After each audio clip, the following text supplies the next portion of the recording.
Salam Kompak Kreatif Indonesia, saya Nursimon Tumpang.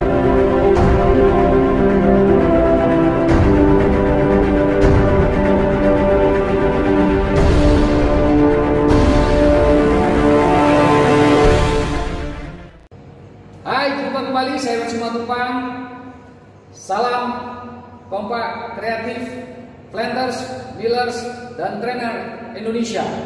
Kali ini kami akan berbagi tentang bagaimana kita melaksanakan pengendalian penyakit pada tanaman kelapa sawit. Kami sering memberikan pelatihan ini kepada level karyawan, mandor, dan asisten, termasuk asisten senior.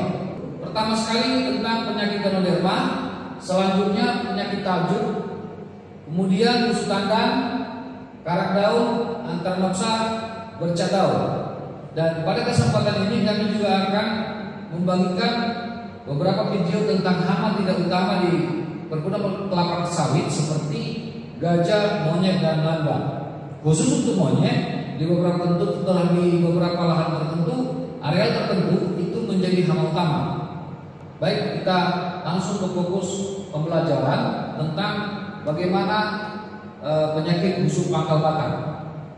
Namun sebelum kita memasuk ke penyakit busuk pangkal batang atau Ganoderma, kami perlu menyampaikan bila teman-teman semua ingin berbagi ilmu dan melaksanakan prakteknya di lapangan, sangat direkomendasikan membawa alat cangkol, parang, gancu, dan peneset sprayer. Bahan untuk yang diteliti tentu saja bibit sawit, fungisida, marasmius, dan bahan buah yang memiliki Ganoderma. Dan terakhir, jangan pernah lupa menggunakan APD seperti yang tertera di layar. Kembali kita ke fokus penyakit busuk pangkal batang atau Ganoderma. Penyakit ini disebabkan oleh Ganoderma boninense. Ini merupakan jamur tingkat tinggi yang merupakan kelas Basidiomycetes. Ganoderma ini mampu bertahan hidup di dalam tanah dalam waktu yang cukup lama serta memiliki kekebalan tubuh untuk membentuk Sclerotium maupun Chlamydospora.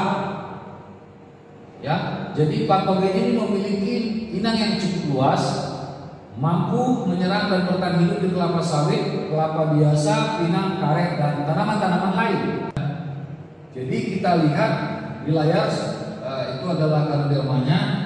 Dan secara manual mirip seperti ini, ya teman-teman. Kita lanjutkan.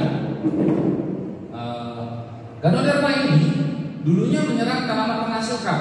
Seiring dengan waktu sudah menyerang tanaman belum menghasilkan atau TBM, bahkan menyerang bibitan. Jadi kami mendapati suatu tempat di area bibitan sudah diserang oleh Ganoderma, sehingga gangguan dari Ganoderma ini tahun ke tahun meningkat dan cukup mengganggu petani, khususnya perusahaan perkebunan. Lalu sangat mengganggu kembali karena dampak serangannya mampu menurunkan produksi 0,16 ton per hektar dan mampu membuat tanaman mati seperti ini tumbang itu sebanyak 50-85% dari total tanaman yang kita miliki. Begitu deskripsi atau keterangan umum tentang penyakit busuk pangkal batang atau Ganoderma, dan kita perlu melakukan sensus 100% untuk tanaman tersebut untuk yang terserang penyakit. Gejala serangannya tampak di layar seperti ini, ya. Ini banyak jamur-jamur yang muda, ya. Ini yang batang yang sudah busuk dan ini yang masih berdiri. Jadi saya ulangi,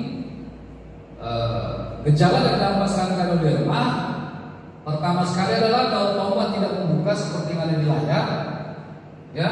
Kemudian warna daun akan berubah dari hijau padat menjadi pucat. Yang ketiga, tumbuhnya jamur di pangkal batang dan berakibat seperti pangkal batang yang kopong dan bakal tumbang seperti ini. Kita masuk ke pengendalian. Untuk pengendalian, pertama seperti saya sampaikan di awal, kita perlu alat dan bahan. Alatnya adalah cangkol untuk manual, atau yang untuk mekanik kita bisa menggunakan TLB atau ekskavator. Teknik pelaksanaannya, kita bongkar tanaman yang terserang, kemudian digali untuk berlubang tepat pada bagian pangkal dengan ukuran 2x2 kali 1,5 meter. Ada juga ukurannya yang 1,5 kali 1,5 kali 1 meter. Yang kedua, teknik pelaksanaannya mengeluarkan seluruh bagian dari tanaman dari dalam tanah, baik itu bonggol maupun akar. Yang ketiga, mencincang atau chipping bagian tanaman dengan ketebalan minimal ya 10 cm. Maksud saya koreksi, mencincang chipping bagian tanaman dengan ketebalan maksimal 10 cm, sebaiknya di bawahnya katakan 5 atau 8. Dan diserak di daun mati agar berjemur dan kena matahari. Yang keempat, ya, kita tidak merekomendasikan pelaksanaan pembakaran. Jadi harus zero burning atau sesuai dengan prinsip ISPO yang diatur oleh pemerintah kita.